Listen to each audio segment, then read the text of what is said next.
Das Tesla Robotaxi ist da. Die Premiere fand am 22. Juni 2025 in Austin, USA, statt. Dieser Meilenstein krönt ein Jahrzehnt harter Arbeit. Was ist das Tesla Robotaxi? Im Tesla Robotaxi kannst du entspannt einen Drink genießen, dein Smartphone nutzen oder sogar schlafen, während das Auto dich sicher ans Ziel bringt.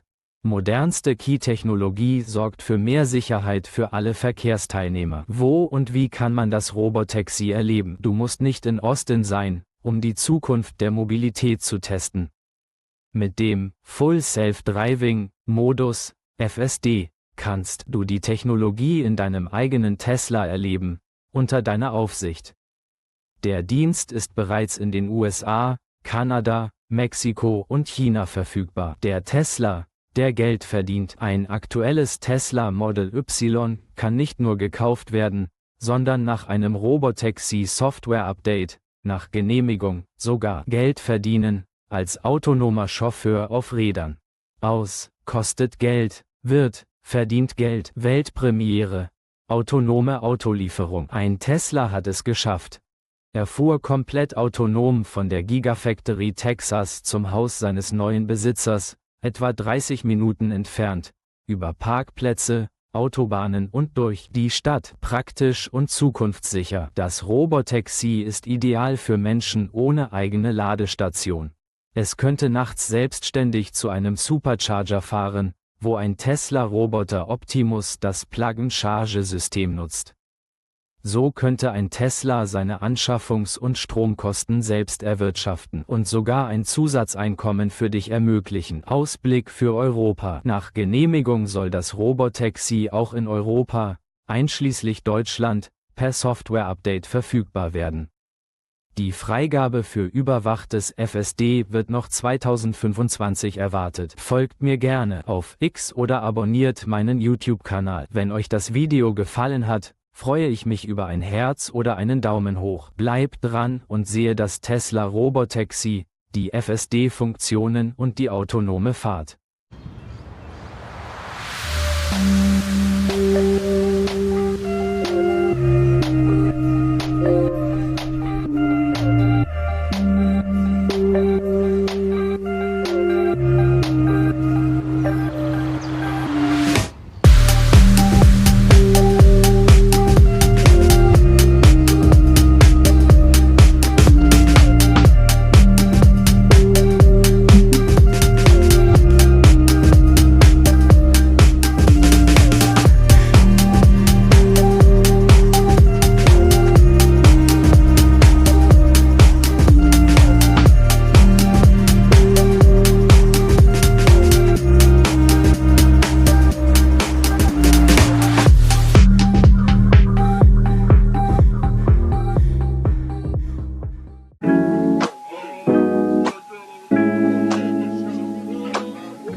Tesla.